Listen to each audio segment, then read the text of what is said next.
us right now. Welcome. I am Dr. Emily, and I am super excited to welcome you tonight. We are going to be talking about how you can become an elite tech innovator in the next 6 months. So, we're going to look at months, not years. So, I love seeing where you're from. Thank you, everyone, for popping in the chat. I see, Scott from California, Christina from Florida, Cheryl from Georgia. Welcome. So, I'm from Northern New Jersey, outside of New York City. And I'm Dr. Emily. I used to be a computer science professor, and I've been training elite software developers for literally over a decade now. I've graduated dozens and dozens of them. And so tonight, I'm going to share with you everything that I know about how you can become that elite software developer, that elite tech innovator. And why do you want to become a tech innovator? Because tech innovators, they don't apply for jobs, they're invited. So just think about that for a second of having skills that are so in demand that you just hop from position to position. You don't actually need to apply. It's incredible. So super excited to see you guys. Awesome sauce. I'm just going to make sure that my door is locked before we get started here. Yes, it is. Awesome. So we don't get any little interruptions since we're doing this in the evening. Awesome sauce, folks. So I have a question for you. I have a question for you. If you're here tonight, who is ready to become an elite software developer in the next year? Can you guys just raise your hands, type it in the chat? Just let me know where you're at. I want to see who my action takers are in the house and like who is going on this journey. Where are my innovators, right? Who's here to solve tomorrow's problems? Awesome. I see it. Scott is excellent. Uh-oh. Is Scott the only one? Oh, good. Cheryl's ready. Good. I want to make sure you guys are here for that. Christina, Deona, so good, folks. So good. Because this is really next level. I have never shared this. I have never shared this before tonight. Okay, folks? So, like, you're in for a treat. I'm super excited. And what if in the next 6 months, you could become such an elite software developer that you were in demand, where you didn't have to apply for jobs anymore because you're getting invited? Would you guys want that roadmap? So give me an emoji, type in the chat, raise your hand with a Zoom reaction. Just let me know. All right, let me know. Awesome. Christina's in. So, so good. So, so good. Raul's in. Love it. Diona's in. Now, before we dive in, is it cool if I share just a little bit about why I'm talking to you about this today? I think most of the people here know me and have seen a training before, but just in case, I think it's helpful to share where this information is coming from that I'm giving to you. Is that cool, guys? Just give me a thumbs up. Give me a quick nod in the chat, right? Just want to make sure that's cool with you guys. Okay, sweet. Let's do it.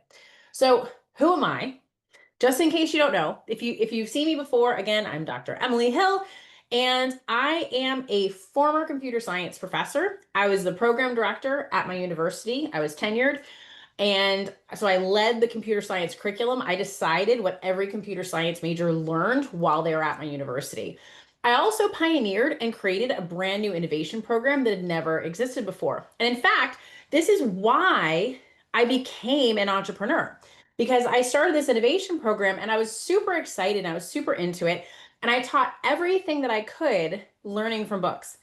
And then I realized I had to do it, right? This is the first time I've shared this. I don't think a lot of people know this part behind the scenes is that I started an innovation program and I realized that I'd reached the limit of how far I could teach my students without actually building a business myself. And so I did.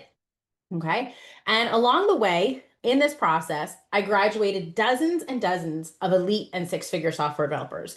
Notice I said and, right? Not every six-figure software developer is elite. That is not a requirement. And in fact, that's why I've created a whole virtual coding school where we help anybody get a tech job. And in the past year, everybody's gotten six-figure offers that's graduated. So pretty incredible, pretty incredible. But I've graduated my fair share of elite software developers as well. And now I've got years and years of data on them and how they've progressed in their careers. I'm going to share some of that with you tonight.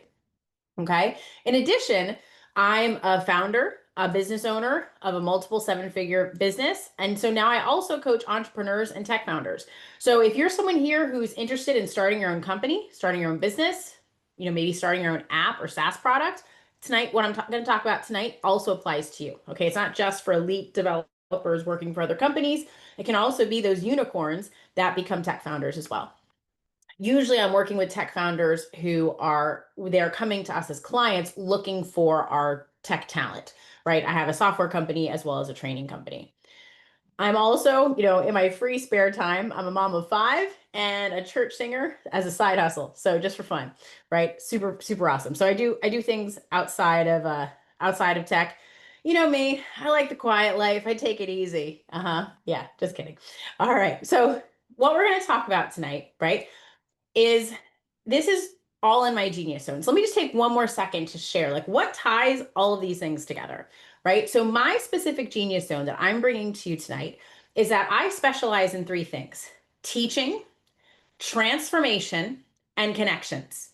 So I help build communities. I help teach people how to get from here to there and what they need to know, the minimum, most impactful things they need to know to get from here to there. But the other big thing I teach is transformation. So I'm not for everybody. I think some of my students know this because the students that have worked with me have loved it. And the ones that do love it, it's usually because they are ready to transform, to level up. And so that's really what we're talking about today in this training is how do you level up? So this is all squarely in my genius zone. Another way to say that is that I get things moving. I get people moving, I get people going, and that's what we're going to do tonight, right? Our goal tonight is to see like, is this for you? Is becoming an elite software developer something that you really want to dive into? All right. And it's a transformation, right? It is totally a transformational process. So, who is this transformation for, right? Who is this for? So, it's for someone with some coding experience. What that could look like is you might have a college tech degree. You might have gone to a coding boot camp. You might have had a coding job or have one now. You might have completed some tech interview prep, right? So it doesn't necessarily, there's many, many pathways in. This looks like you enjoy solving tech challenges for fun. Like the best elite software developers I know, what gets them out of bed in the morning is solving that problem, of feeling that high, that exhilaration of like, yes, I got it. I was banging my head against the wall and I fixed it. Or I was working on that really hard for a long time and now I've got it, right? That it's more about the solution to the problem, right? Than necessarily the paycheck at the end of the day, right? It's really for people who love tech and just love doing this. And it's also for people who know that you are your own best investment, right? The best investment you can make is in yourself. It's also for you if you're an aspiring tech founder. Okay, if you're an aspiring tech founder, that works too. So, who is this not for? Okay, so if you are still a beginner coder and you're like just getting the hang of things, like maybe you just started doing variables, loops, or functions, this is not for you yet. It could be for you in the future. So, what I would recommend is if you're a beginner listening in, do some learning first and save these ideas I'm going to share with you tonight for later. Okay, for later. This is not for you if you've got absolutely no coding experience. If you'd like to get into coding, don't worry, I can help you get started. But this particular vehicle that I'm sharing with you tonight, this approach is really designed for people that have already have some coding experience and want to level up. Okay. So if any of you know me, you know I founded the Tech Joy Career Academy where we start off coders and we help them get tech jobs, right? This would come after that, like the pathway that I'm sharing with you tonight. So if you've got a tech degree, if you've gone to a coding boot camp, like you've dabbled with some coding before, you like kind of know your way around coding, this is for you, right? This will take you from mediocre to incredible, right? That's what this is about tonight, this pathway. This is not for you if you're only interested in earning six figures, because to be honest, six figures in tech is often the baseline, right? In the past year, all of the students that have graduated from my academy, which is designed for beginners, they all got six-figure offers. So, to be honest, like if just hitting six figures is all you're motivated to do, you don't want to follow this pathway that I'm going to share with you tonight. This pathway is for people that love tech, that are really excited to solve problems, that are really passionate about creating technology that's never existed before, about being an innovator, creating programs and apps that are brand new that transform our lives. That's who this is for. That's who becoming an elite software developer is really for. And yes, Dave, SQL counts, although SQL is not a programming language, it's a database querying language. So what I would look for, Dave, in conjunction with that is familiarity with loops, functions, variables, things like that. They SQL has them, but it's not part of the standard. All right, so I'd want to just make sure you've got that. Okay, excellent. Excellent. And this is not for you if you want a job guarantee, right? This is a totally different bird, right? We are looking to level up, right? This is where you're good and you want to be better or the best. Like that's who this is for tonight. Okay, this pathway. And it's accessible to anyone, right? It's accessible to anyone. And so I'm going to share with you how you can use these tools to really level up and become that elite software developer. All right. So just out of curiosity, anyone here who thinks they fit this? Who thinks they fit this bill of becoming an elite software developer? I'm just curious because I've never given this talk before. So I'm just curious where we're at so I can make sure that I'm tailoring what I'm speaking about tonight to you guys. So just give me an emoji reaction, drop me a note in the chat. Let me know who thinks they have some coding experience and becoming an elite coder is something that they're interested in. Awesome, Tammy. Love it. Love it. Uh-oh, only Tammy? I love creating websites, would love to do it full time. Awesome, Gina. That's awesome. Yep. Sweet. Okay, good. Big knee. Great. Awesome. A couple people, at least a couple people. Good. Hopefully by the end, we'll have a couple more. Awesome. Nathan, wonderful. Oh, good. You've got some experience. Wonderful. And again, just to reiterate, if you're a beginner, and you're interested in learning more about how we prepare people for tech careers, you can just text us back at the number where you got the Zoom link and we can get you hooked up. So no worries there. But tonight, my focus is really on, okay, you're good. Let's make you great. All right, that's what we're here for. Super awesome. No worries, thank me. We can help you out with that too. You can still watch tonight. Tonight is totally accessible, but the pathway I'm sharing is only appropriate once you have a base level of coding knowledge. Before that point, I have a different vehicle for you I can help you out with. All right, super awesome.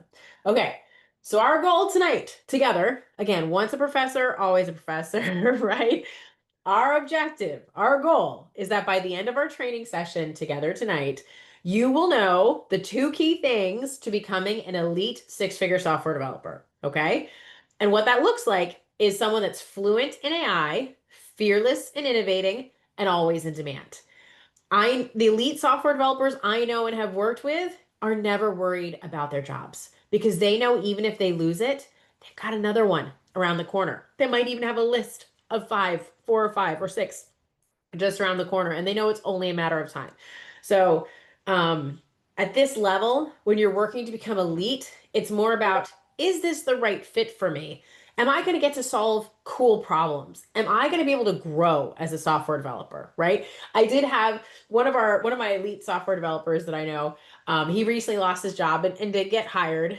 And so he's like, I was like, how is it? He's like, well, it pays the bills. So it's not, which is like him saying, he's like, well, I pay the bills, but I'm not growing, right? Because elite software developers, they don't just want to pay the bills. They also want to work on really cool problems that allow them to grow as a technologist. And so that's really what this is about, is how do you become that level? So I'm assuming he's probably going to be still looking on the side for that job that really inspires him. He got a job originally as a working at a startup, and he kind of got tired of the startup life after doing it for 8 years. And so he switched to like boring companies, but he's also bored. So flip side, super awesome. Awesome, Bonnie. That's great. That's awesome. Yeah, you got tons of experience. You're all good. You're all good. So you're ready. If you're ready to become elite, right? Like this is what we're going to explore tonight is what does it really mean to be that elite software developer? Okay. So, what I first want to do is share with you guys what does it look like the traditional elite timeline. And then we're going to kick this to the curb and I'm going to fast track it for you, okay? But I want you to know what the baseline is. What does this normally look like? So, normally, when you become an elite software developer, you start off typically in the past, that's been with a 4-year college tech degree, probably in CS or software engineering.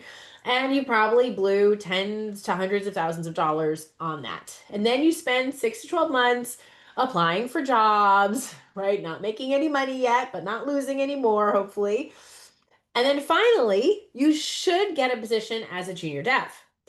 Typically, junior dev positions would be in the 70 to 100K range. They might be as low as 60K, right?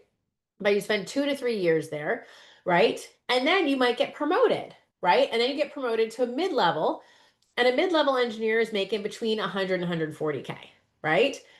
And then a couple years after that, maybe you get promoted to senior dev. Nice. Like this is where the elites are, right? The elite software developers I know are all in the senior dev range, mid to senior range, right? That's where it starts. And you're making 130, 180K, right? Pretty awesome. You're moving on up. That's looking pretty good, right? If we had to figure that out, okay, I'm not very good at with my calculator. So I'm just going to divide this out. What does that look like? 180 divided by 12. That's like 15 grand a month. And then you got taxes. So you're probably at like 10K a month ish. Like all of these are in the 10 to 15K a month range. That's pretty sweet, right? That's so like you're getting to solve really cool problems and you're getting paid well for it. Like so you can have really nice quality of life, set some savings aside, save up for retirement, the whole nine yards. After you become a senior dev, you might have the opportunity to become a staff engineer. And in fact, I'm going to share a story with you tonight about a student that I know that did this pathway super fast. It did not take this long. He like just got promoted to staff engineer, which is awesome. And when you hit staff engineer, now we're starting to get to the really competitive salaries, right? Like 200 to 350K. This is for most companies on average. If you're an elite coder working for one of those crazy, like Fang or manga companies, Meta, Facebook, it's, same thing, Amazon, Netflix, Apple, Google. If you're working for one of those companies, you might be making $1 million a year. Like in fact, AI researchers are now getting paid like $250 million a year. Like I'm not even kidding you. Like I just Googled it tonight, like to make sure I had got the number right. Like when you're elite in these tech fields, you are so highly sought after that like you can have game-changing salaries annually. Like, so no joke, $1 million and up, totally possible when you're an elite. You have to get there though, right? You have to get to that elite level. And then finally, the final promotion typically on this pathway would be a principal engineer or architect. This is someone that is designing the system, is deciding where everything is going to get laid out. They're making the really big decisions in terms of scalability and robustness. So, and they're typically in the 300 to 500K range. So, millions of dollars are possible, but for very specific niche types of elite software developers. But what I want you to notice from this pathway is that the traditional elite timeline can take up to 20 years. I don't know about you, but that's a long time. And I would like to fast track that for you if you guys are down. Okay, if you guys are down.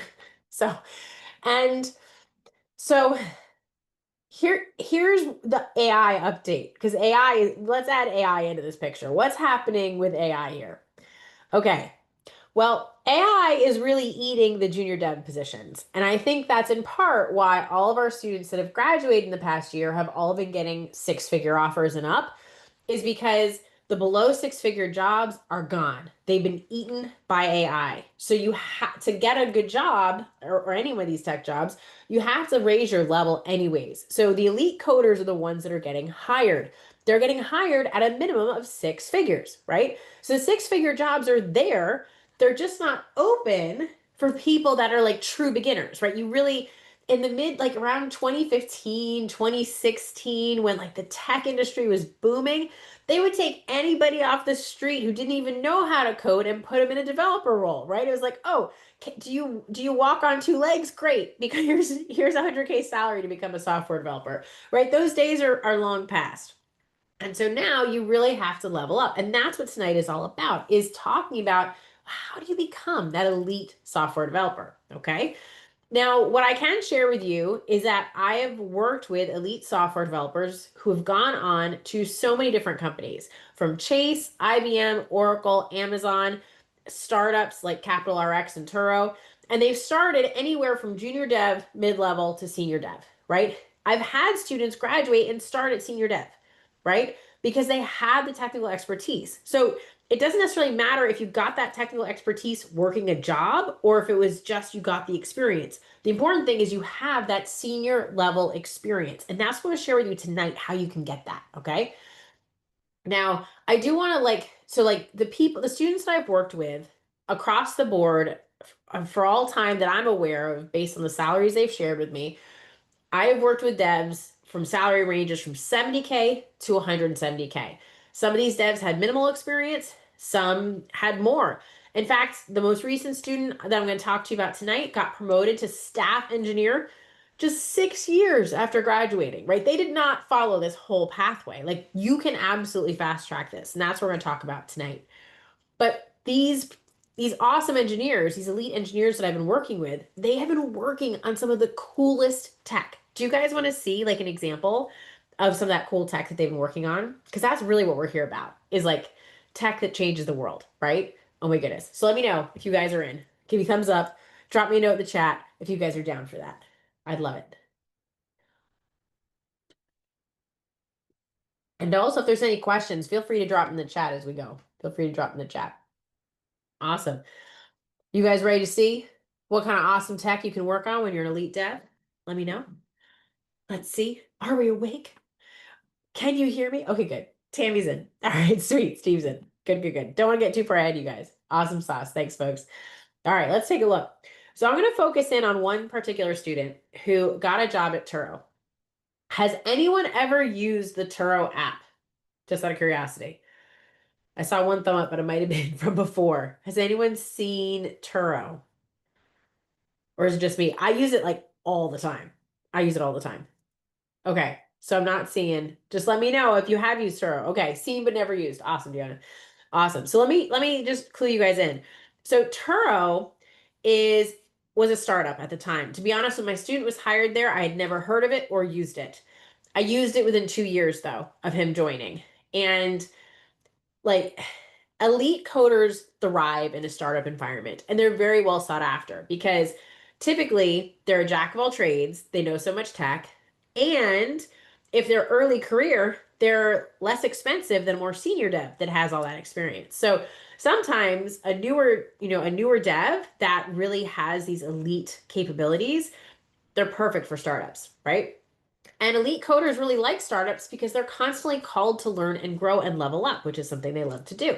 And it's a great way to build your resume. So the Turo app is basically an Airbnb for car rentals. It's an Airbnb for car rentals. And it's super cool. I use it every time I travel. In fact, I use it like I did 2 Turo rentals in a week because I traveled. I went out west. I rented a car so I could drive it around while I was out there instead of just Ubering to and from the airport. It was easier, and then I could like had a car. And then when I got home, I went away like down the shore is what we say in Jersey when you're going to the beach. I went down the shore for a weekend for my sister-in-law's bachelorette. I wanted to leave my big old family van car home for my husband with the kids. And so I rented another one. I rented a fun little Mercedes for the weekend, and I rented a Beamer out west. So like you can just rent like fun cars. I like rented like a Porsche once. Like you can rent really like you can rent a McLaren. It's gonna be expensive, but like you can totally do it. So if you wanted to just experience some of those luxury cars, you can for just like a day. It's really cool. And so basically, these are people that like own cars that rent them, right? And so it's so much easier than a rental car company because it's cheaper typically, and you get to pick the exact car you want, and they'll usually drop it off at the airport for you, and you can just drop it off when you return. So it's like your car while you're there. It's so cool. I've used it in Disney to rent a van, like yeah, all the time. So I love this app. It's super cool. And so I have a student that's been working on it since must have been like 2019 because he said he's been there like 6 years. So he must have started around 2019. I think he graduated around 2018 or so ish. So somewhere around in there. And he's been working on it a long time. And it's so much fun. It's so much fun. But like salary aside, just out of curiosity, who gets excited about getting to work on cutting edge tech, right? Like imagine getting to help launch groundbreaking new products like Turo in 2026. Like, would you be into that? So just let me know who's here. I'm just curious. Is this something that gets you really excited? Like to be able to like create something that becomes so impactful and so cool for people. Awesome, Steve. I love it. Yes, Steve. That's so, so good. Yeah, Roll. I love it. It's awesome, right? It's so good. It's so good. Okay, excellent. So I want to walk you through what his pathway looked like to become an elite coder. To be honest, he was an elite coder before he graduated, right? Once you flip that switch and you go into elite mode, it doesn't come away, right? Like it's just who you are. And so like he was already really, really good. And so he just got better over time and was able to really go fast. So he spent 4 years in college getting a CS degree. Okay. So a CS degree is not necessarily required for this, but like it's often the path that elite coders take. And then he got a junior dev job before he even graduated, right? So he applied to Turo and was hired before graduation day. And he did 1 to 2 years as a junior dev. And then he spent 1 to 2 years at the mid level. And then he was a senior dev within 3 years of starting, right? So becoming a senior dev doesn't have to take that long. It doesn't have to take that long. And I literally talked to him yesterday. He was just promoted to a staff engineer, right? Which next level up from senior. And so that, and basically he applied last year and he was approved, but he had to wait for the funding to come through. Like the company had to create the revenue and the income for him to have that salary. And so he became a staff engineer in just 6 years instead of the typical 10 to 13. So becoming an elite coder is really more of a state of mind, but having that external validation that, yeah, I'm an elite coder, I'm a senior dev, I'm a staff engineer, it doesn't have to take that long. It can take just like a year or two. But the key is having that elite mindset ahead of time. So, what made the difference here, right? And what made the difference is the elite coder blueprint that I'm going to share with you tonight. Okay. Elite devs are high flyers and they move fast. They don't necessarily follow the traditional pathway, right? So, just out of curiosity, who is ready to learn how to become an elite coder tonight? You guys ready for this? Let me know. And we'll dive into it, all right? We'll dive in. Bonnie raised their hand. Awesome sauce, folks. Steve is ready. Super awesome. Yes. Tammy's ready. Deanna's ready. Dave's ready. Yes. Let's do this. Okay. It's pretty simple, right? I'm all about simple and finding the simplest things that move the needle. That's what I'm all about. And so there's some really critical things that we can do to learn how to think like an elite coder. First, let's set some baseline things. To think like an elite coder, it is not what you know. Okay? It's not what you know. Just out of curiosity, let's take a survey of the room. Show of hands. How many of you have, coding experience? Let me see. I might even have, hold on, before you show of hands, let me see. Okay, cool. All right, here. I have a quiz for you guys. Quick quiz. Okay, do you guys see that? Are you guys able to see that? I would love to know what kind of experience you have, right? Just to let us know. I love that. Thank you. And I'll make sure to tailor tonight's talk to you guys to make sure. Okay, so we got some new folks. That's totally cool, right? You can totally use this information once you've got the basics down, right? Awesome. So we've got some folks that worked as a developer, some new folks. Excellent, excellent. Thank you guys so much for taking the time. Anyone that can. Awesome. I see someone texting, and that's great. Awesome. Awesome. Awesome. All right, cool. I'll leave that up for a second. And it's not about what you know. And that's actually good news if you don't know that much coding yet. Because if you think about it, how many new languages and frameworks are going to come out in your tech career? Right? So many, so many. So the key, what happens to what we know, right? So let me focus on it. There's certain things that we have to know, but it's not everything, right? It's not like Java uses semicolons and Python doesn't. Like that's not the type of knowledge that's going to be helpful. So let me give you an example, right? Let me give you an example. I'm going to end this poll here. Thank you, folks, for participating. Love that. Okay, excellent, excellent, excellent.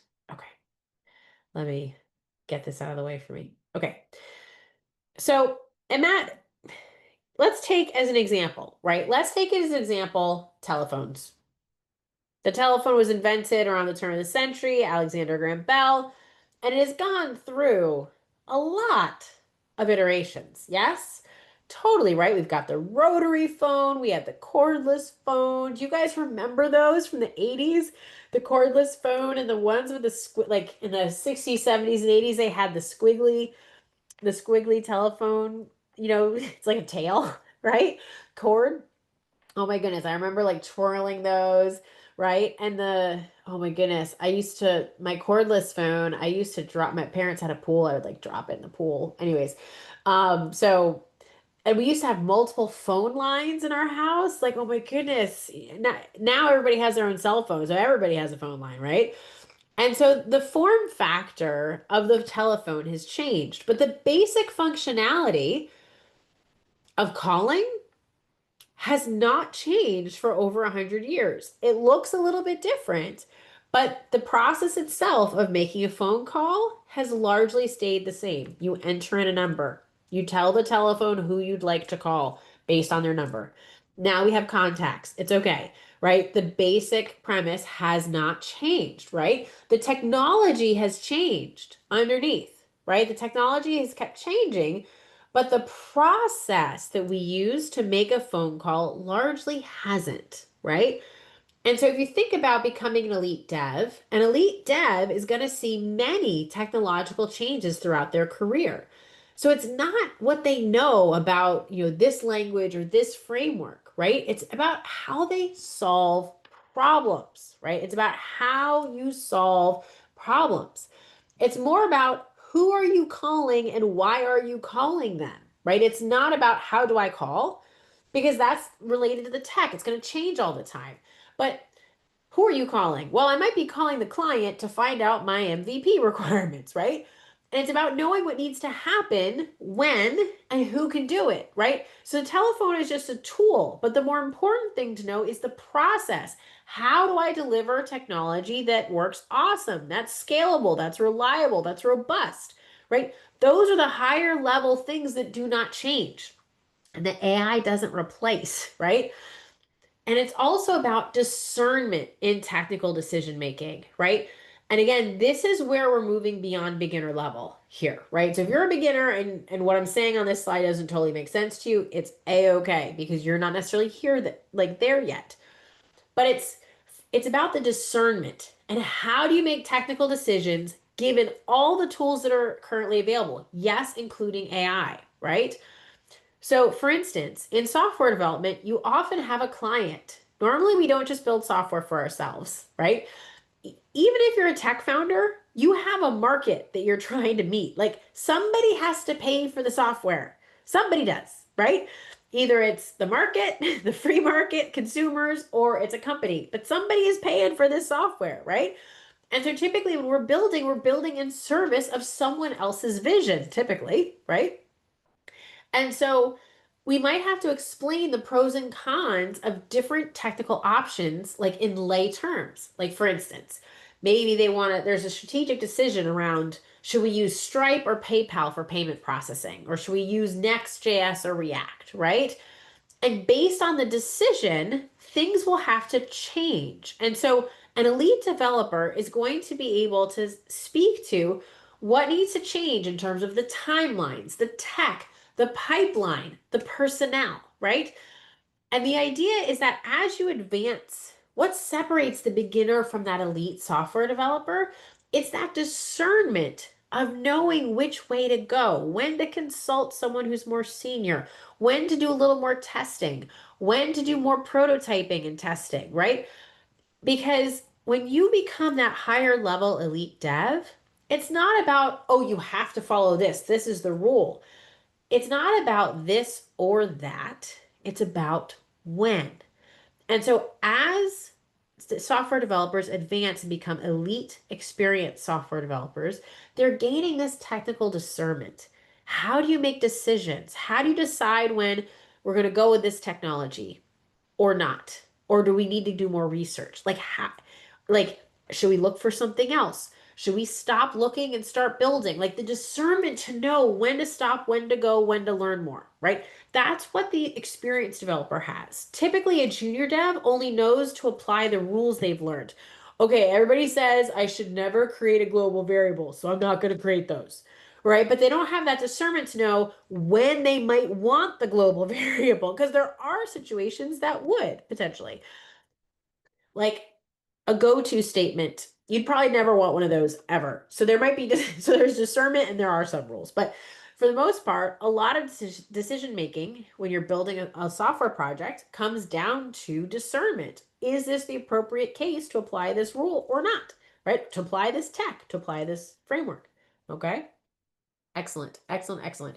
Let me know if you guys have questions on this, okay? So, let's walk through how do we become one of these elite software developers, okay? There's a really simple system. I'm going to share it with you tonight. So, let me share with you first this idea that you become who you hang out with. Has anyone ever heard this before? Just let me know in the chat. Give me an emoji. Have you heard this before? That you become who you hang out with? Mhm. Awesome. Sweet. Sweet.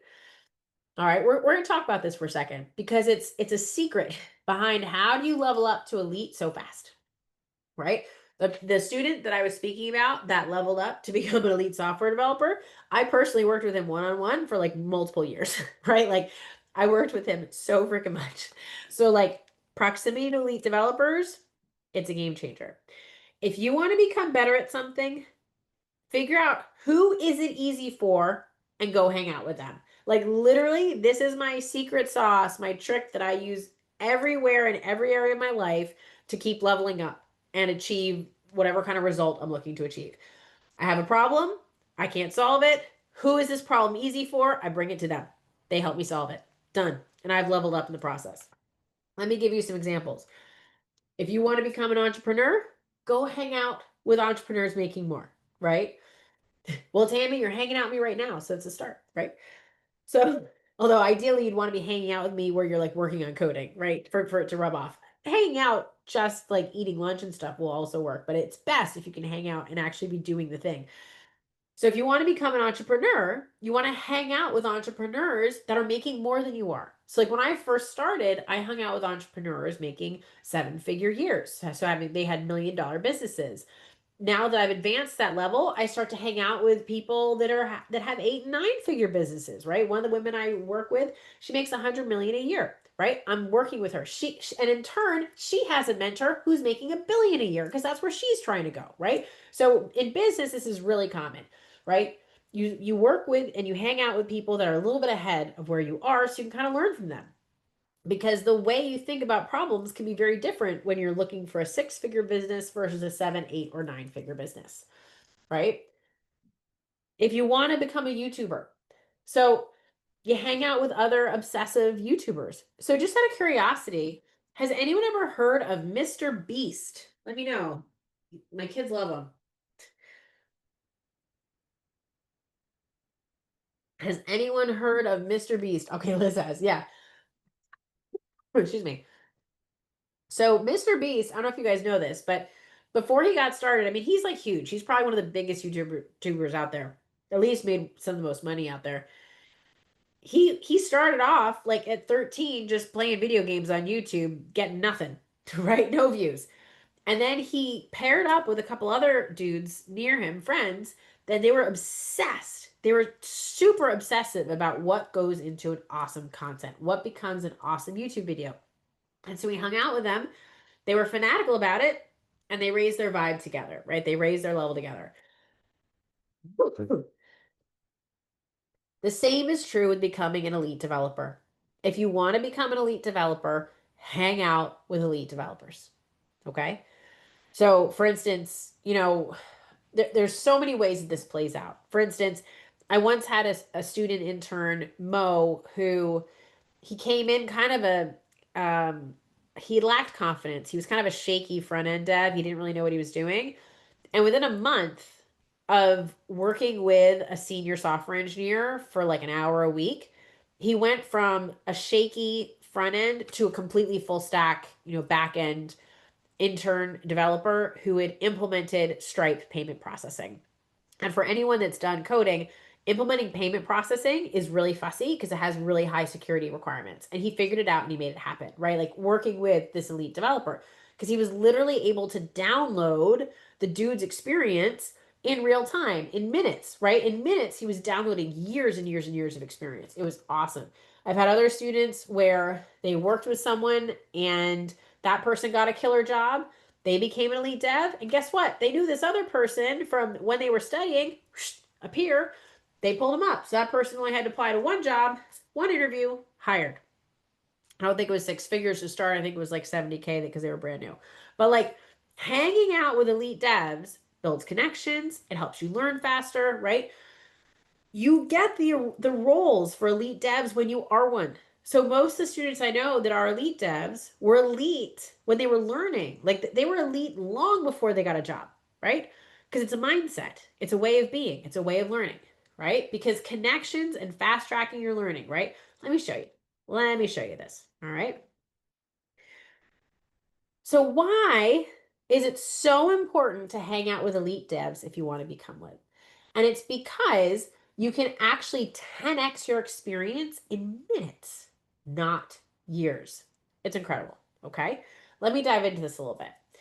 So there's a couple reasons for this. One is more is caught than taught. More is caught than taught. More is caught than taught. What do I mean that like that about that? Think about learning something. Okay? Let's think about learning a language like English, French, Spanish, Japanese, something like that. You can study grammar books for years.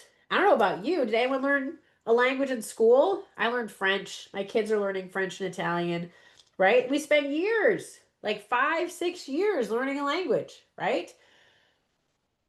But what happens when you just spend a couple months living in the country? Suddenly you become fluent, right? The unspoken cues, the rhythms, the shortcuts, you absorb them naturally in practice, right? With experience.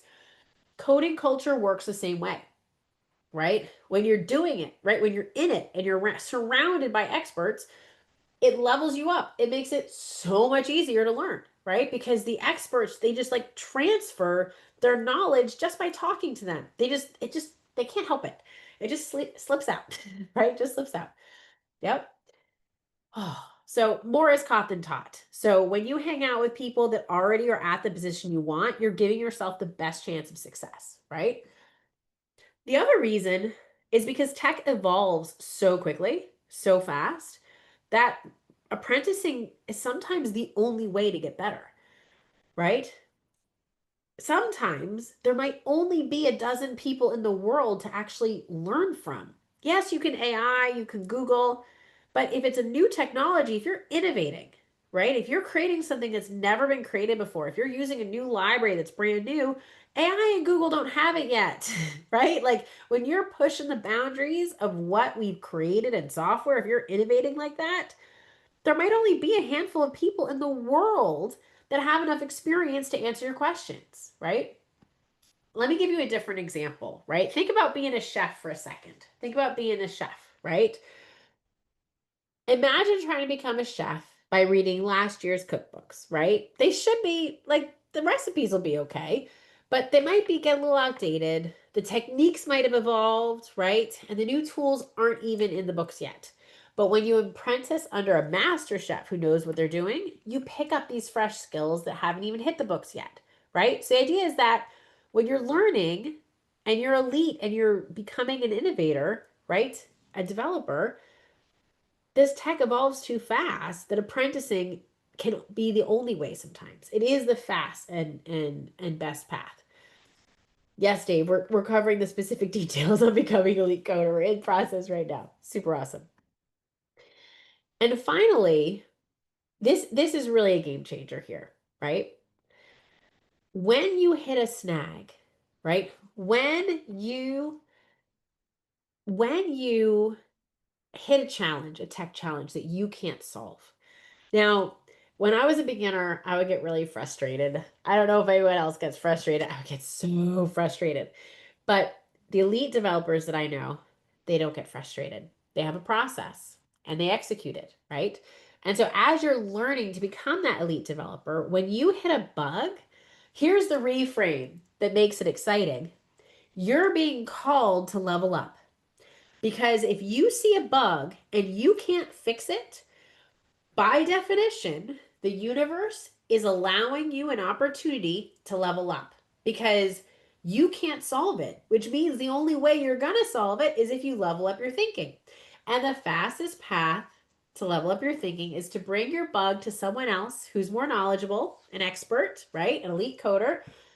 And then in a matter of minutes, you will download 10 or more years of experience as they help you solve it. Because it's not their bug.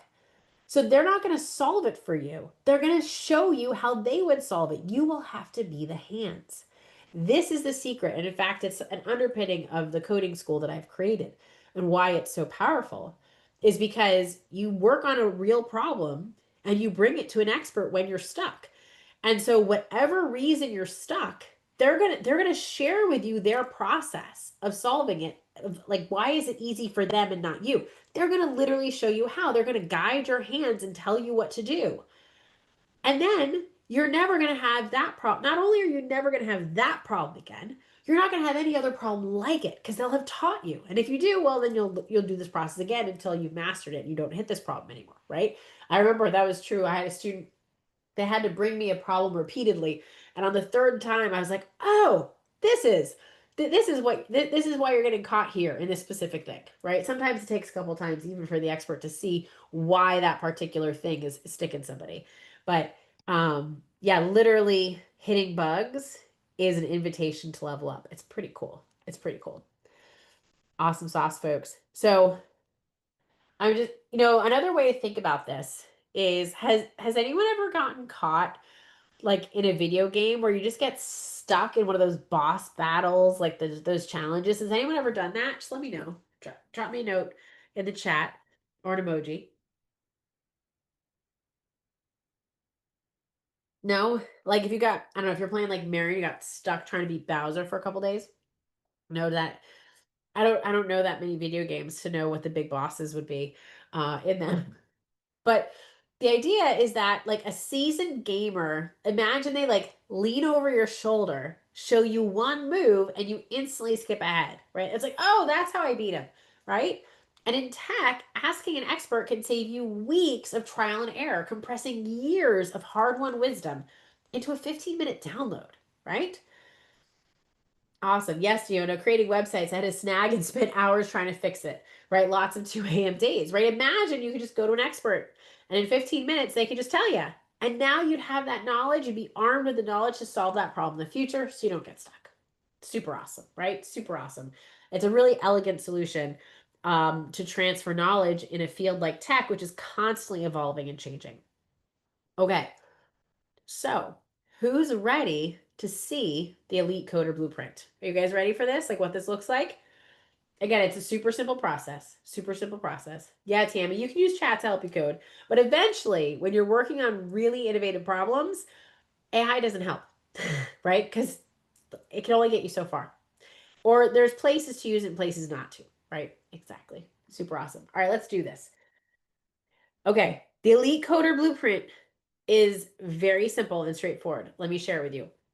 So let me put this all together for you. Phase one is breath, right? It's studying with expert problem solvers in many areas. It's not all the same problem solver. It's not all the same expert, right? So imagine, right, doing a round robin study with experts in full stack, mobile, AI, cloud, cybersecurity, right? An expert mentor rotation. So you get multiple perspectives and you learn a lot of different technologies. So you have breadth. This is really important for developing your technical discernment so you can make decisions and create pathways to unlock new tech that's never been done before, right? This gives you discernment in technical designs and decisions, right? Just out of curiosity, did anyone go to college and do like gen eds? Do you guys remember that? I don't know. Wait, has anyone had? Liz has. Awesome. Right? This is kind of like the first 2 years of college when you took your general education courses, right? You might sample psychology, history, computer science, and art, not because you'll major in all of them, but because the breadth gives you perspective. So you start to see how the different fields think and approach problem solving, right? And that foundation helps you make smarter choices when it's time to pick your major and go deep. In the same way, that's what we're doing here is that you want to have breadth in all the latest tech, not because you're an expert, but because learning those different fields is going to make you an elite problem solver because you're going to see problem solving How do they problem solve in networks? How do they problem solve in AI? How do they problem solve in cloud? And you're going to start to see similarities and also differences so that when you're in situations and working with a team, they might be interdisciplinary, you'll actually have a sense of how to do things properly, right? And how to get to the result you're looking for faster and more effectively than maybe somebody with less experience, right? Someone who's not elite. So that's number one. That's number one. Okay. So first, we want breadth across the many fields. Phase two is depth.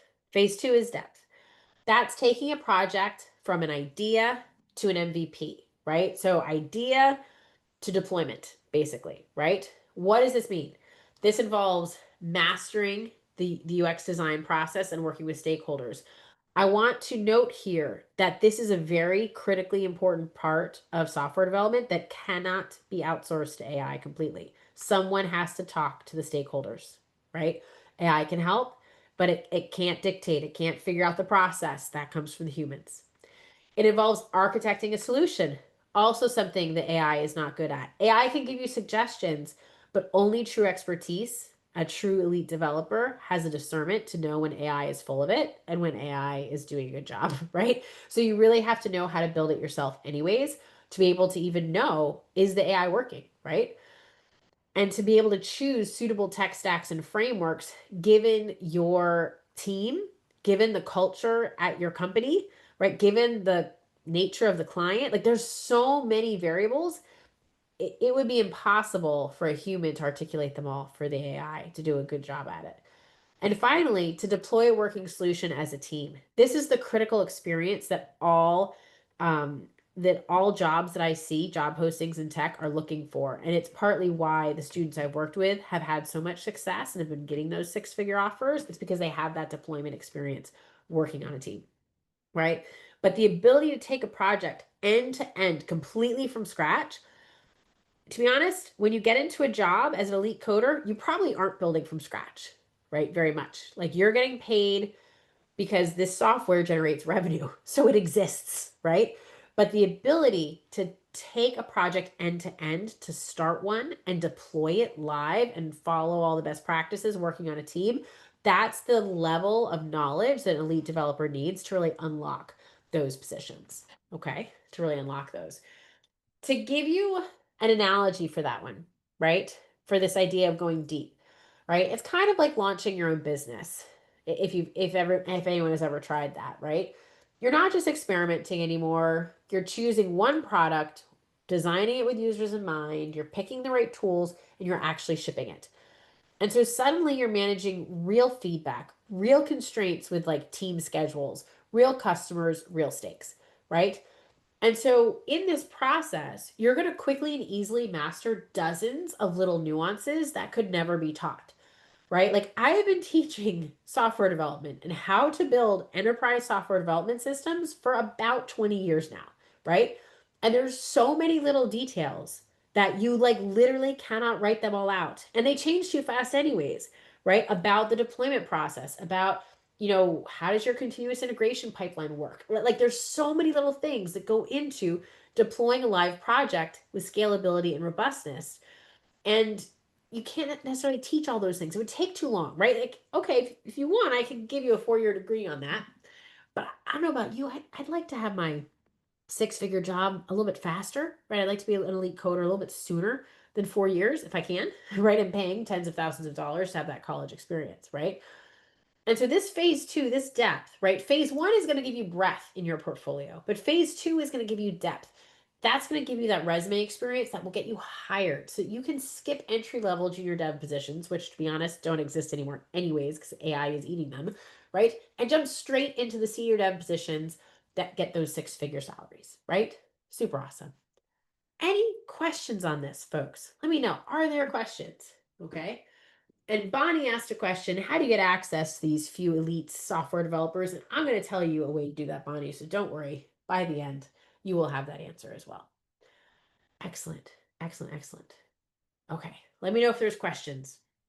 Let me know if there's questions.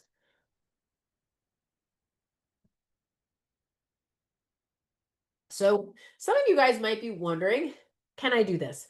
Is anyone wondering, can I do this? Can I really become an elite software developer? Anybody asking themselves that right now? Let me know in the chat. Let's see what it is. Yep. All right. Cool. Awesome. Thank you for your honesty, dude. I appreciate it, right? And you're smart, right? You're smart to think about it, Steve, always. Because this isn't for everyone, right? Becoming an elite software developer is not for everyone. Just like becoming an entrepreneur and a business owner is not for everyone. Can anyone do it? Yes. Does everyone do it? No. Right? Who is this for?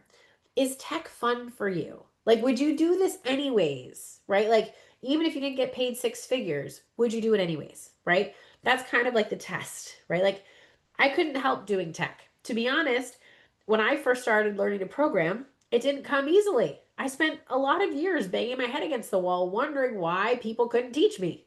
Of course, I went off and made a way to teach anybody how to code, right? But I got really frustrated, right? Because normally, like, I like to do things and I'm accustomed to being good at things, right?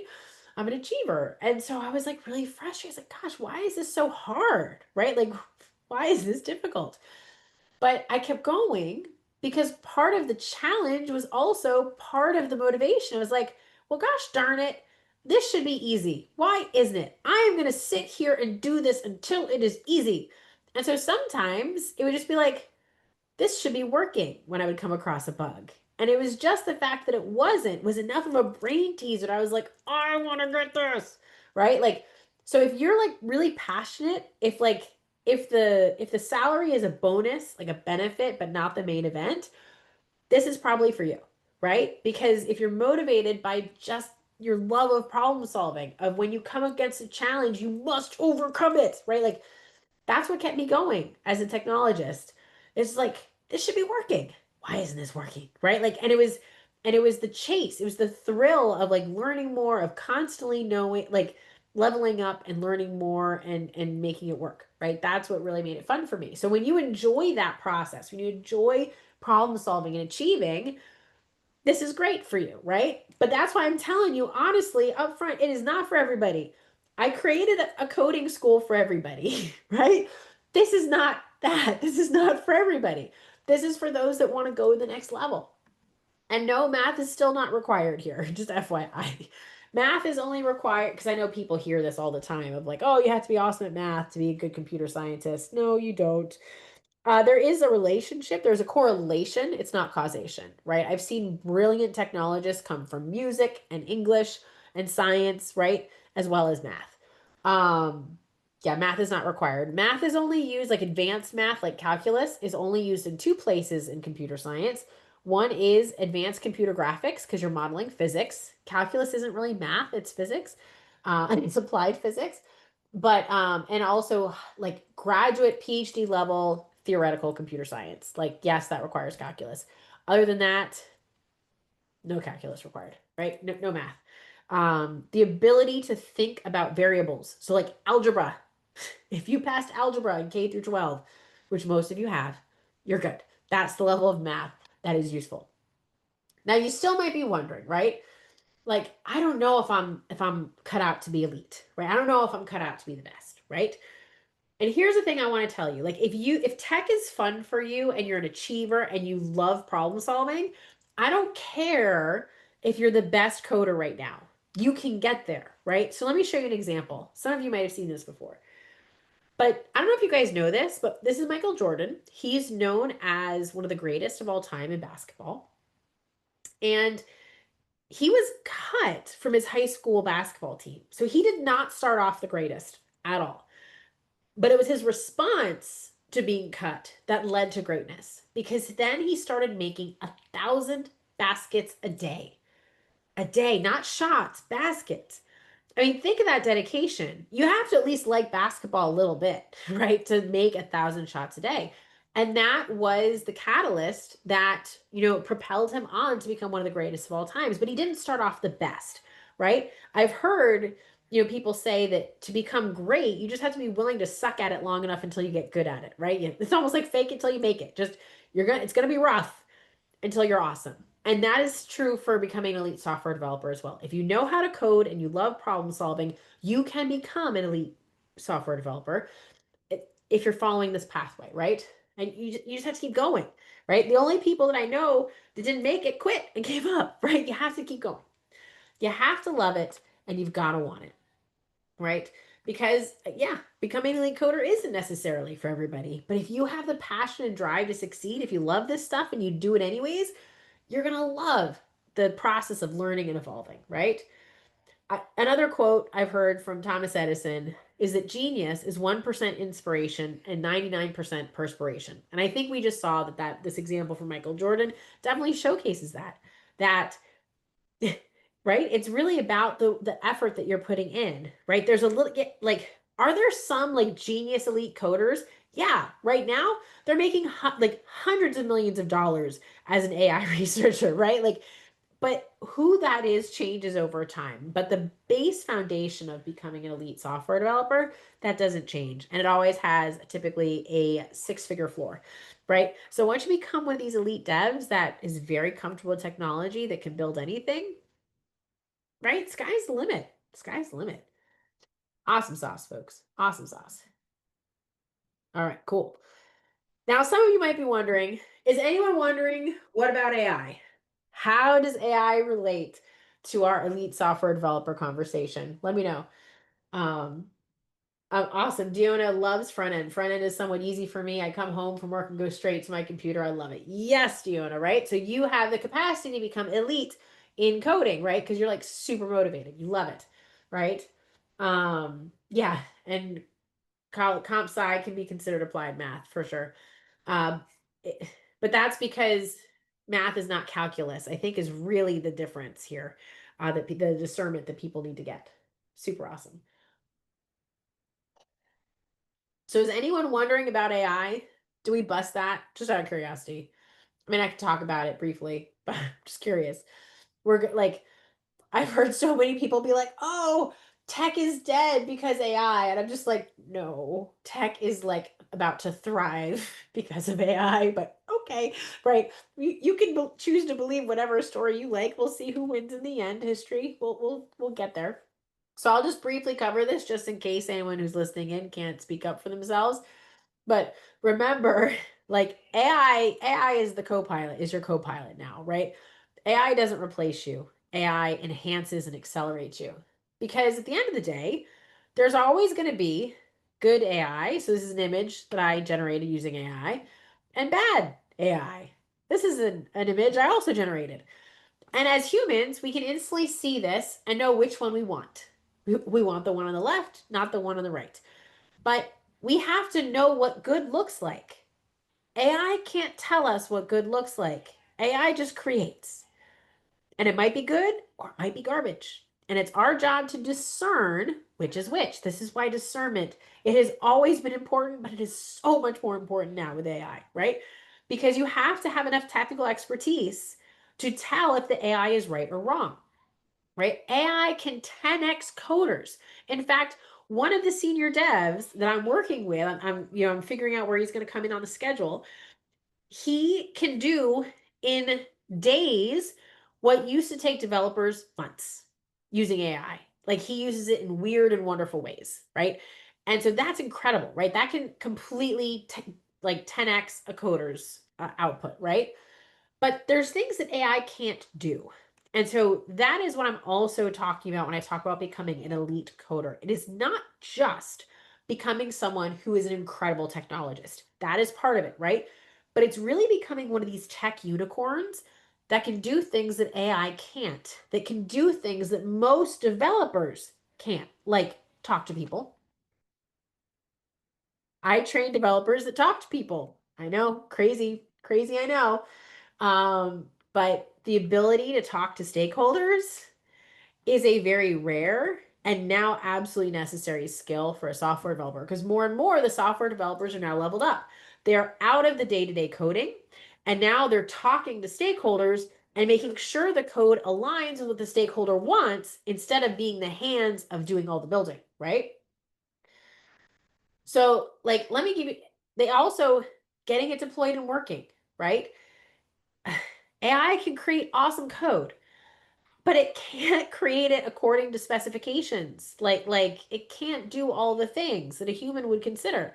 It still needs code reviewing. It still needs to get it working and remove the bugs. In fact, I have been seeing job ads for developers to clean up the hot mess of AI code because now that they've used AI to create their code base, no human can change it. They can't update it. They can't adapt it. It's become this huge hot mess for them. Any developer with experience, any elite developer could have told you that, right? Like, but okay, the companies had to find it out for themselves. Right. But like, there's literally jobs being created to clean up the massive amount of AI generated code that's just garbage that isn't good. And I like before AI, I created a project that we hadn't quite started it off right. We rewrote it at our own expense. No harm to the customer. But like I could just see after about a year, I was like, oh, if we keep going the way we started this, in 3 years, it's going to be like hundreds of thousands of dollars to maintain each year. And this company isn't making any revenue yet. Like you can literally make poor choices in your development and shoot your company into the ground. And so I think some of this early AI coding stuff may be having that effect. AI can't manage teams and clients, just full stop. And it can't do user experience testing and design because that involves the humans, right? It can make suggestions, it can help you prototype, but it can't be the brains. Like there's limitations to how far it can go because someone has to tell it what to do and confirm that it did it. Like AI still needs these things. So, elite coders who can prototype with AI, who can work with stakeholders and deploy robust solutions are the in demand developers of the future because they're the tech unicorns. They can do it all. It's almost unheard of for someone with technical expertise to actually know how to talk to humans and to like do user design, right? To work with stakeholders, to work with teams. And so when you can insert yourself into that process, you become so valuable. And AI is not going to replace whatever you're doing, right? You're always going to have a job. So it's a pretty cool way to go about things, right? This is kind of like, has anyone ever used a GPS, by the way? Anyone use GPS? We'll use that as an example. Just let me know if you've used GPS to get somewhere, right? Yeah. Awesome, Tammy. Awesome, Diona. Did the GPS, did you tell the GPS your destination or did the GPS just make it up? You told it, right? We tell the GPS the destination. Same with AI. We give it the input. Where do you want to go, right? And you do have to know how to drive, right? You have to know how to get there because you have to drive you have to drive it. It gives you directions, but you still take the steps. And then you needed to know when you reached your destination, right? Did it work or not? Did the directions get you where you wanted? The same is true with software developers and AI, right? It's not it's not taking jobs, it's evolving them, right? I have always been in the business of preparing elite software developers.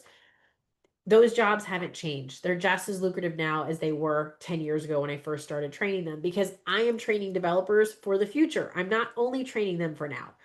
And so this process of becoming an elite software developer, it is tried and true. It has weathered many ups and downs, recessions, and technology changes, right? Super awesome. Yep. Yeah, and yeah, you might when you're using GPS, you might choose alternative routes, right? Because you have to be able to know and be like, dude, AI, that's the wrong way. We are not doing it that way. In fact, I had a senior dev who used AI to rapidly prototype. He's like, AI is doing something over there that I don't know. I'm gonna stay away from that code. That doesn't make sense to me.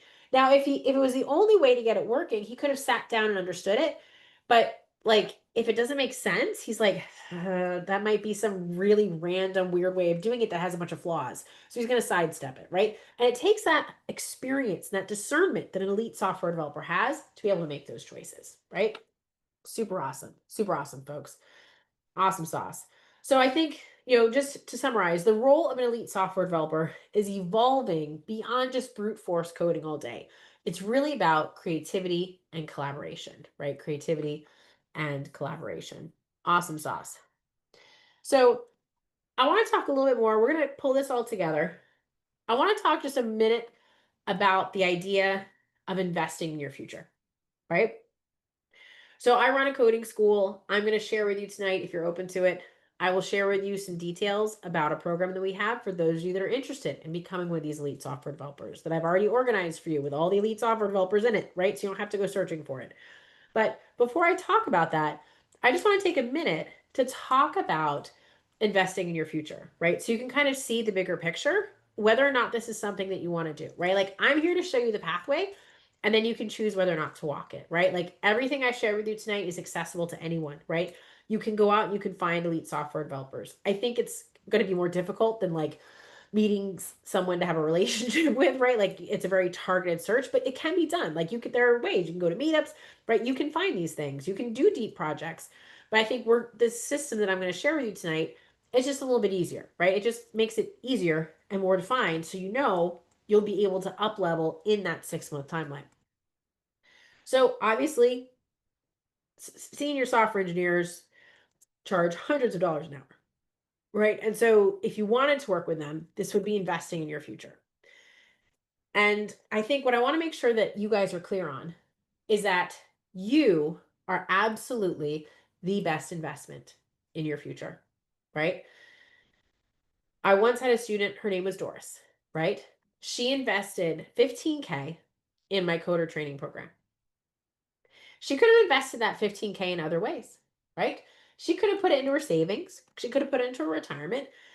And within 7 months, maybe would have gotten lost $750 or gained 1500. That's about, the min and the max you can get on the open market in 7 months. Instead, she chose to invest it in herself. And so she took that 15K and she invested it in herself. And after our training, she landed a 150K job just 7 months after starting, right? Just 7 months later.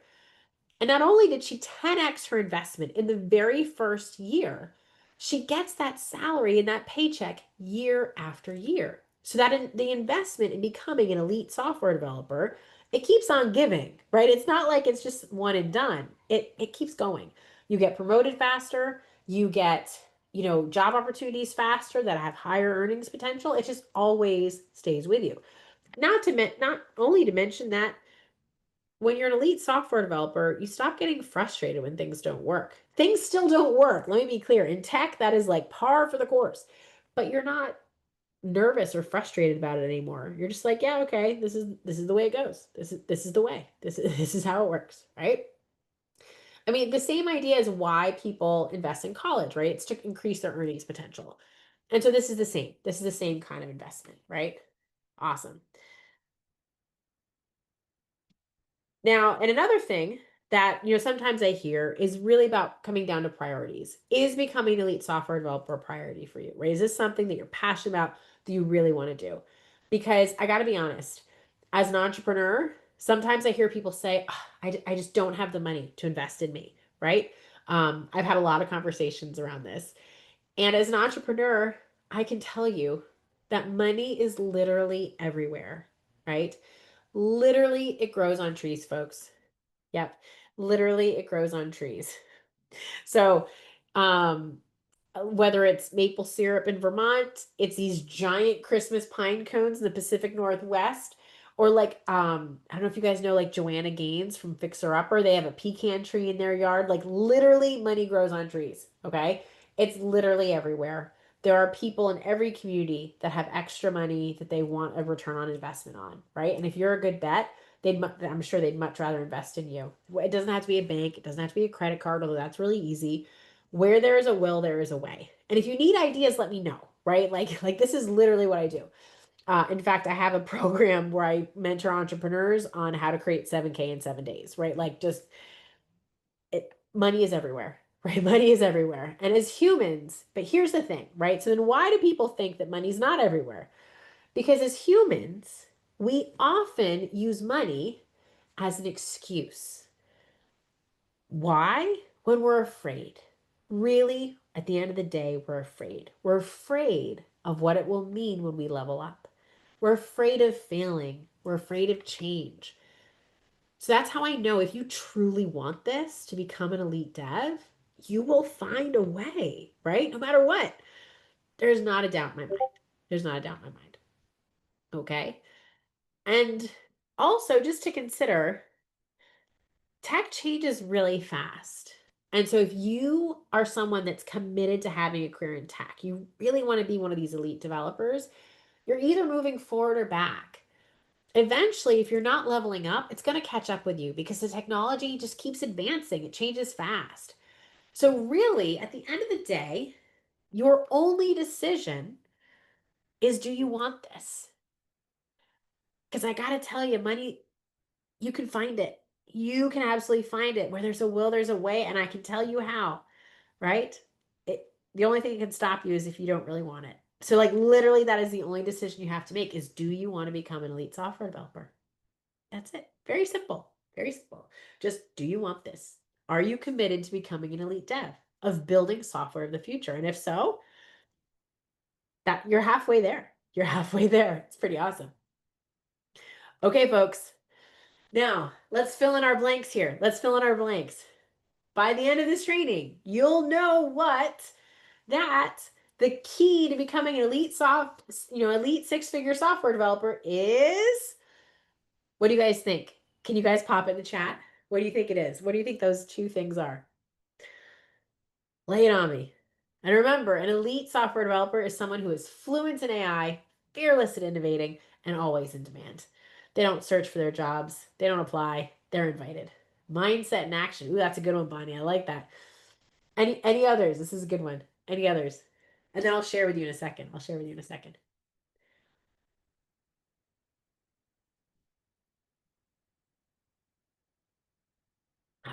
Skills and resilient. Good. These are good ones.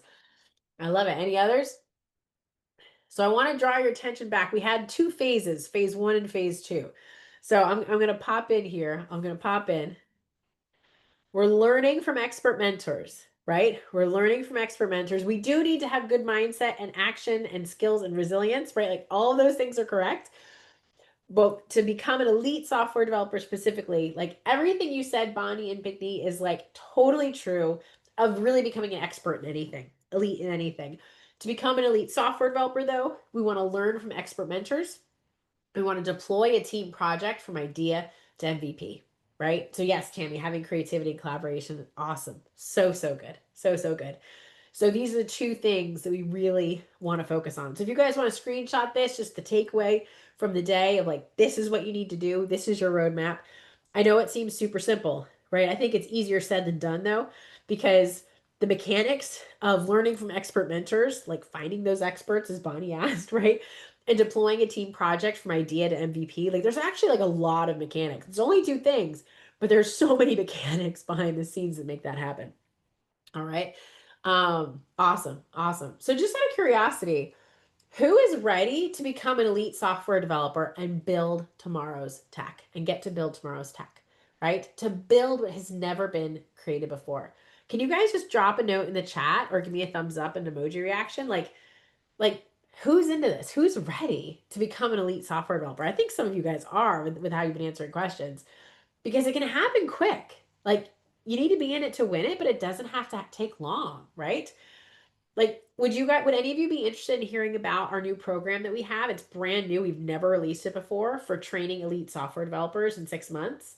Are you guys into that? Would you be interested? Awesome. Let me know. Let me know. I love it. Sweet. Let's talk about it. Let's talk about it. So some of you might be wondering, what's next, right? What's next?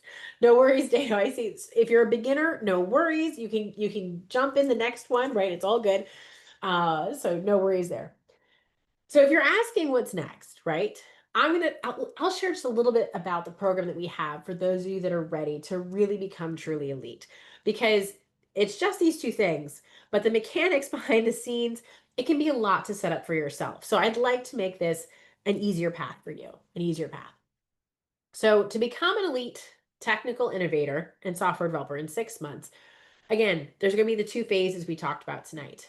And the first one is learning from multiple senior level tech mentors. So senior and staff, right?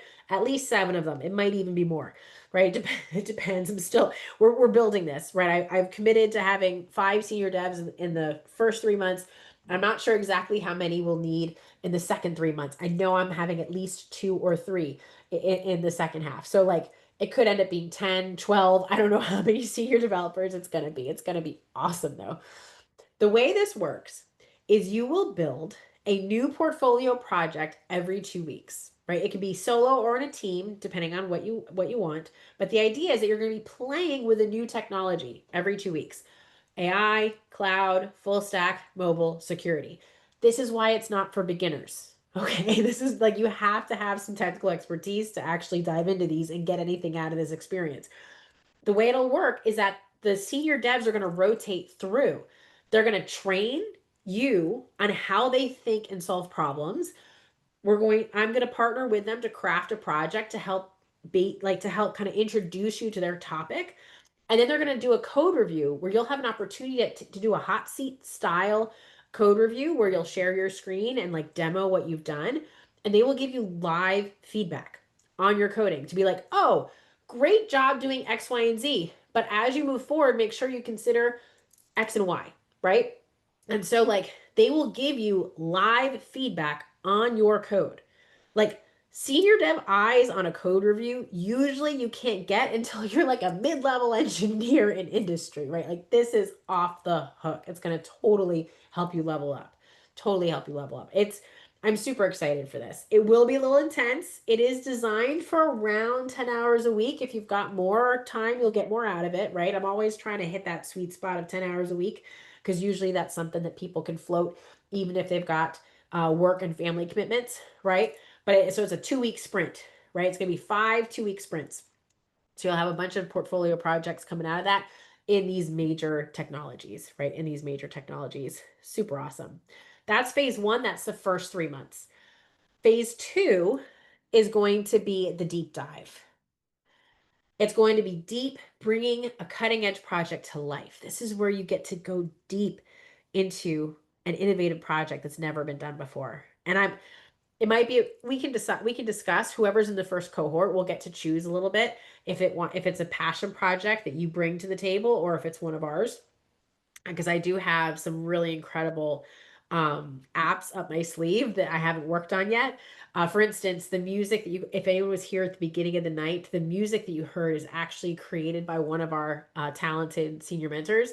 And so she is looking to create an app like with that. Anyways, there's so many cool opportunities of like groundbreaking things that have never been done before. So it's a deep dive. It's a deep dive into innovating a brand new software project. This is where you get to learn tech unicorn skills that AI cannot replace, like user experience design and testing.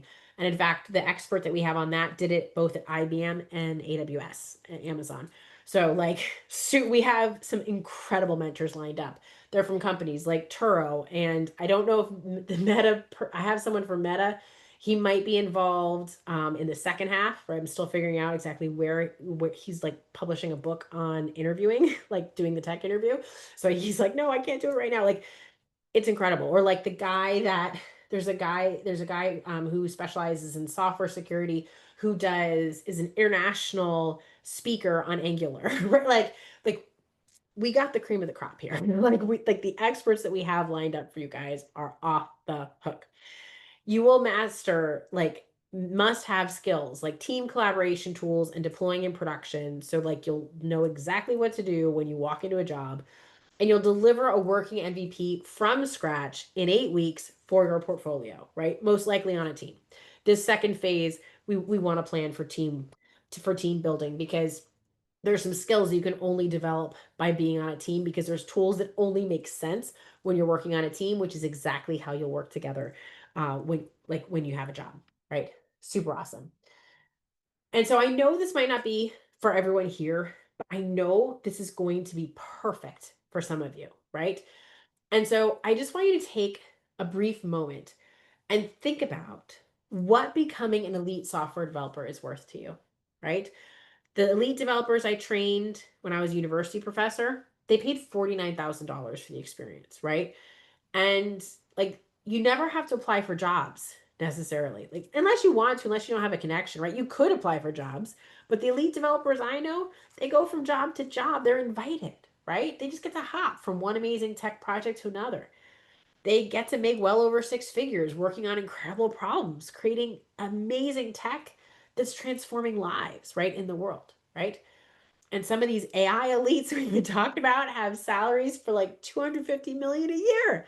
Now, I think that's like really specific and unusual. I don't think that's going to be the general experience. And I think you kind of had to be at the right place at the right time for those. But the fact is, the ceiling is super high, it's through the roof.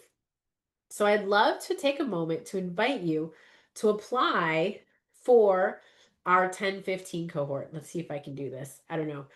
Let's see. We'll get it. The team will get it in the chat. We'll get there we go.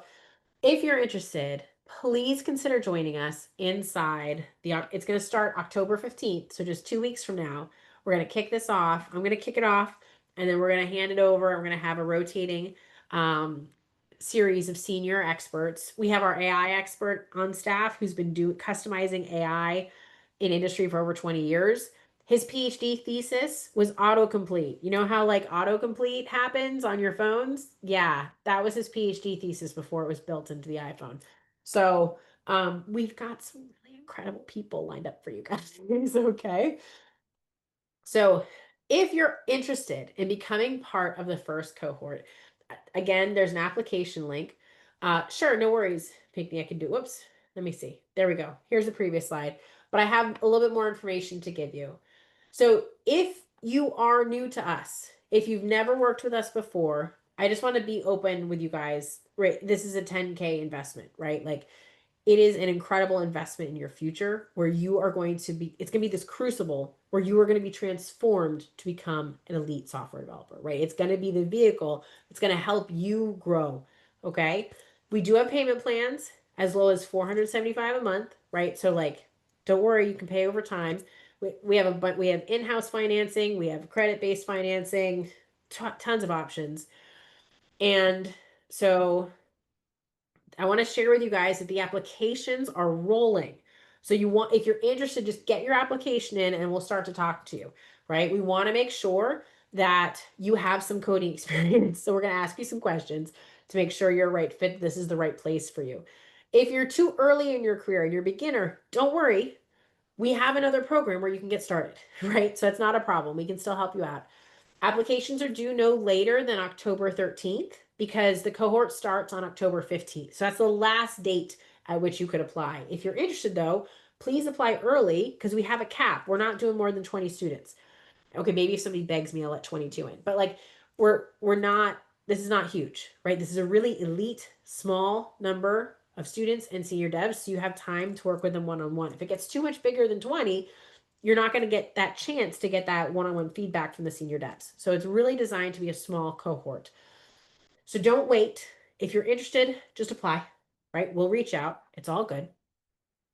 And really this 10K investment, guys, is the deal of the century, right? Like setting yourself up to be making six figures potentially for as many years as you want, like for only 10K, right? Like this is huge. Getting to work with like so many senior devs who all make hundreds of thousands of dollars a year. They charge hundreds of dollars an hour. Like the breadth and depth that we're giving is well beyond more than 40K, right? You'll make it back in your first month on the job, right? All the job salaries that I quoted were at least 10K months, right? Like literally. So, and all the students that I've worked with for the past year, they all got six-figure offers. So, like, this is a no-brainer investment, right? It really pays you back. And again, payment plans are as low as 480 a month, right? Just out of curiosity, because we have a special promotion for this first launch. We won't normally, but we do this time. Are there any Academy students in the audience thinking about this? Just let me know in the chat. I'd love to know, right? Because I have an academy where we train students who are beginners and it incorporates a technical interview component. So that's kind of the point that we're looking at. So this is exclusive, folks. If there are any academy students in the audience, we're having a launch special. It's 50% off before next Monday, just for this first cohort, just FYI. No applications required. You must pass the technical interview before joining, right? So you have 2 weeks to do that. If you can't pass the technical interview in 2 weeks, if you're an academy student, you can enroll now and we'll wait for the next cohort in the spring, right? This is something that is cohort based because it's so hands-on and it's so like we're just crafting your experience so closely, right? It really has to be on a cohort schedule. We do have a discount if you wanted to do both. So if you're a beginner and you wanted to do both the tech innovators and learn to code with us, we do offer a discount as well. Okay. So just for anyone that's in that boat, just text us, let us know. You can apply and say, oh, I'm a beginner. What do I do? So what you do is you'd enroll in the academy now and you join the next cohort in the spring that we'll be offering. Awesome. Awesome sauce. So I love it. So if you have any questions, I'm happy to stay on as long as you want. If not, right? If I know we did 90 minutes almost precisely. It was pretty good. And I just want to take a moment to thank you for showing up tonight for yourself and for allowing me to share all that I have learned about becoming an elite software developer over the past 20 years of studying it. Um, yeah, and I hope to see some of you guys in 2 weeks on the 15th. That would be incredible. So again, I'm here to answer any questions that you have. Just let me know. And yeah, reach out to us. If now is not the time, that's cool. We'll have another cohort in the spring and you can get ready for it. If for any reason financials are an issue, let us know. There are many ways. If where there is a will, there's a way. If you want to become an elite developer, you want to be part of this first cohort, we can help you make it happen, right? There's tricks that I have never seen fail as long as they're executed, right? And so yeah, that shouldn't be a barrier. It's really about, do you want this or not? Like, do you want to become that elite software developer? Awesome sauce, folks. Thank you, Tammy. Love it. Awesome. So now I'm going to take a minute. I'm going to answer questions. And again, the link to apply is in the chat. So if you're thinking about it, definitely apply, right? Again, the application is like super easy. It's just like your name, right? It's like your name and your contact information. Then we're going to talk to you about your experience to make sure you're at the right level, right? We just want to make sure that this is a big investment and we want to make sure that you are getting the value out of it. And so we just want to make sure that you're at the level where you can take advantage of it. That's all. Yep. Super awesome. Super awesome. Cool. Awesome sauce. Sweet. Sweet. Awesome data. Was so good. Excellent. All right, sweet. All right, questions. So Bonnie asked, so how do you get access to these few expert software developers? And I hope, Bonnie, that you can see that our Tech Innovators program, right? Do you guys see, is that fun? Did you like the 8 in the Tech Innovators? Anyways, it's part of our brand new lab that we're creating. Tech Innovators is the first program for Elevate Tech, right? Where we elevate the tech of tomorrow. And so that is one pathway to access these senior devs. And it's a totally separate program from anything we've ever done before. It's brand new, brand new. And so Bonnie had also asked, can you speak with someone personally as you think this might not be exactly what you're looking for? Awesome, Bonnie. Just let us know.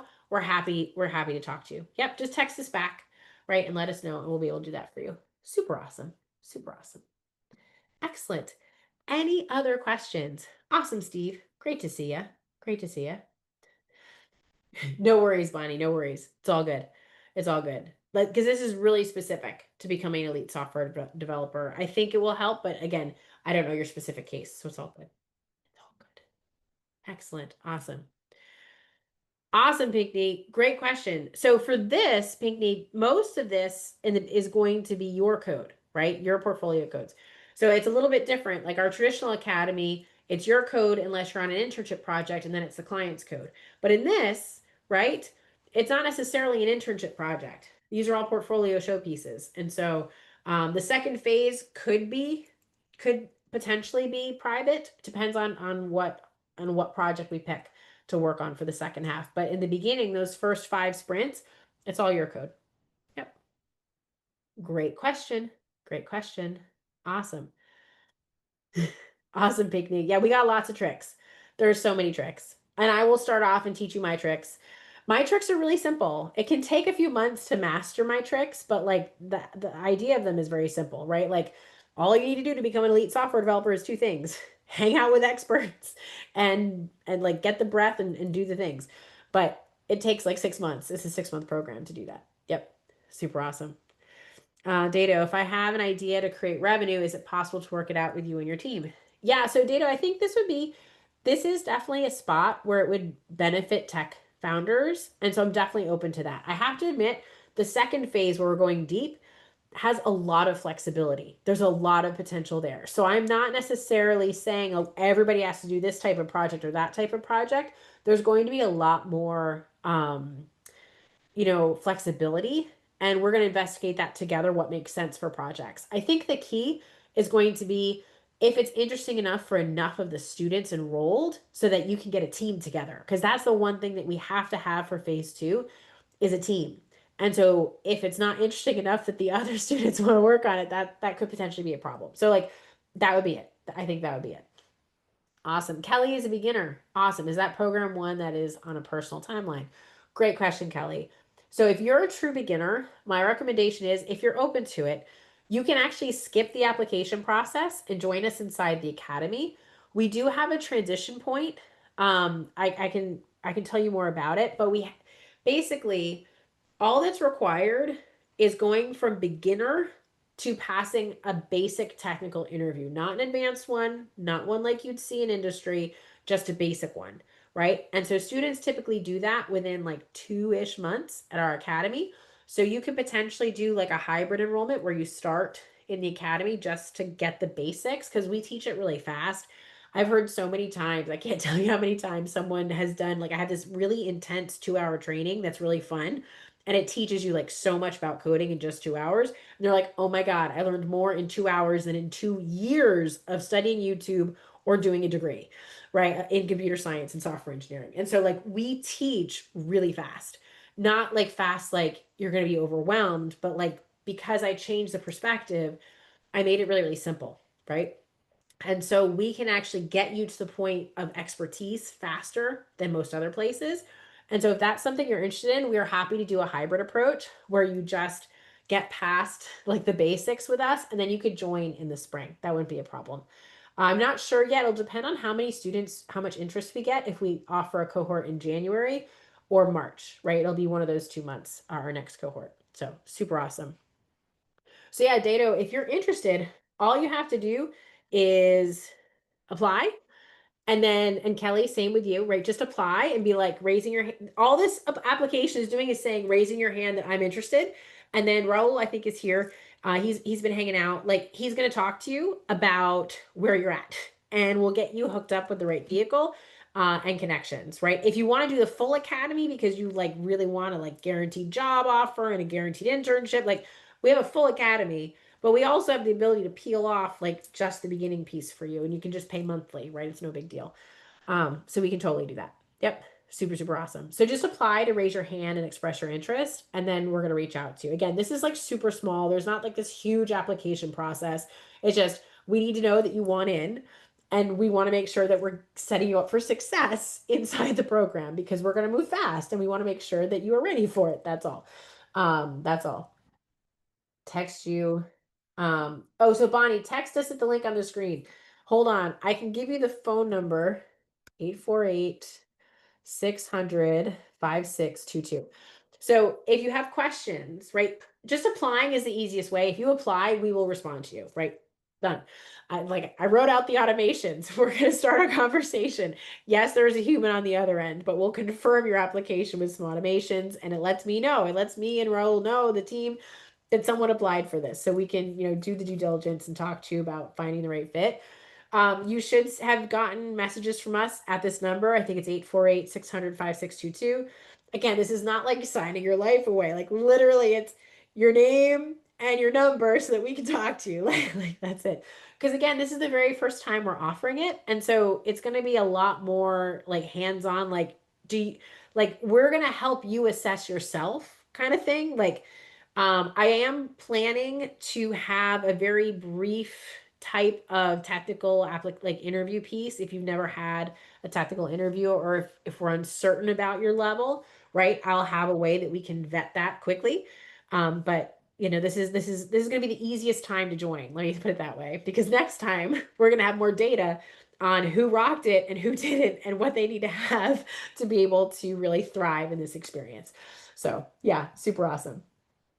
So Bonnie asked a couple other questions. So do you have internships for WordPress, Elementor, and that go along with that, like SEO, creating themes from scratch? So Bonnie, we do have a freelancing program and we do have an internship in WordPress. So we do some of those things. We don't necessarily have like a very specific training program on them. The way it works in the academy is very specific to the internships that we do because we're giving students experience on their resume. So that's the Tech Joy Academy for beginners, and it helps them get their first tech job. Anywhere from like 60K to six figures is usually the target. So we do have an opportunity to offer internships in those things and give you a sandbox to play with, but we don't actually have specific trainings on those things. Like that's really like learning by doing. So I don't know if it's like the perfect fit for what you're looking for. The cost of the academy to hone specific skills. So we do have the academy is typically 7K, right? It has a job offer guarantee, it has a guaranteed internship, and we give you 18 months of support. However, right, some students want to learn very specific things, like it looks like you do, Bonnie. We also have a pathway, doesn't have a job guarantee where you can pay 397 a month. So I think, Kelly had mentioned being a beginner, right? If anyone is a beginner and wants to do the next cohort, you could potentially come into the academy, learn super fast, get to learn our community and our model of teaching at 397 a month, right? You can cancel anytime, it's all good. You won't have a job offer guarantee, right? And if you cancel before the internship, you wouldn't have it. But to be honest, the Tech Innovators program has that deep dive experience working on a team. And my first six-figure software developers in college, they didn't have an internship, they had that. Right? And so this is really mirroring a tried and true pathway that I've used before of teaching students. So you may not need the whole academy experience with that. That being said, they definitely reinforce each other because having that actual company on your resume, like we serve as references for our students, like we're their first job, right, as part of our internship. And we typically hire from within. So there is advantages of doing both. They're really like separate things, but because this is our very first time offering this ever, right? We just want to like get as many students exposure to it as possible. And so like we're allowing some discounts, some promotions, and some cross pollination, as it were. Yep. Awesome. Awesome. Awesome, Bonnie. So we don't specifically have FAFSA financing. I have seen students use financing, but it's usually not through FAFSA. It's usually through an employer. Those tend to be more flexible. I don't think I've had any FAFSAs. I'm not positive though, because I have had students ask me for, I think it's if whatever company you use for financial aid allows supporting coding boot camps, then usually it works. Yeah, super great. Awesome. That's awesome, Bonnie. I love it. Like, it's all good. Like, you're definitely not the first techpreneur that in retirement that I've worked with, right? Like, so you're in good hands. You're in good hands. That's awesome. Such great questions, folks. Such great questions. Any other questions that I can answer for you guys tonight? This was awesome. You guys did incredible.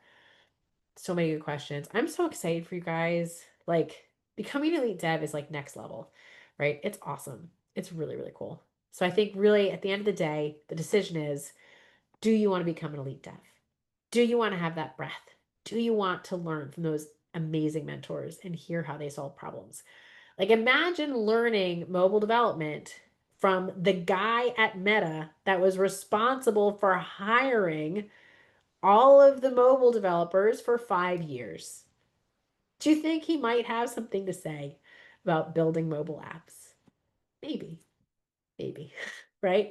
So, so I hope you guys will consider joining us. I think you'll have an absolutely incredible experience. Obviously, I'm designing it, so of course, I'm going to think it's awesome.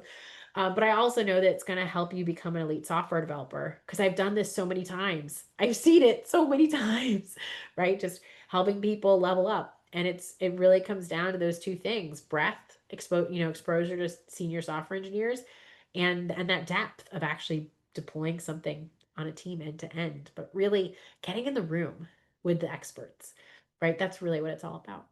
Awesome sauce, folks. So good to see you tonight. Oh, yes, absolutely, Bonnie. I do have a LinkedIn profile. I would just Google me, or you can text us and we can circle back with the link. I don't have it ready to go, but yeah, you can absolutely connect with us on LinkedIn. All good. Super awesome, folks. It was so great to see you tonight. Congratulations on showing up for yourself, on learning how to become a six-figure software developer, an elite software developer. Yes, my name's Dr. Emily Hill, Bonnie, just so you know, Dr. Emily Hill. Feel free to Google me, folks. I am a real person. I've got over 50 peer-reviewed publications. You can Google me on Google Scholar. Yes, I was actually an academic. I published for over 20 years before I said, heck with all this.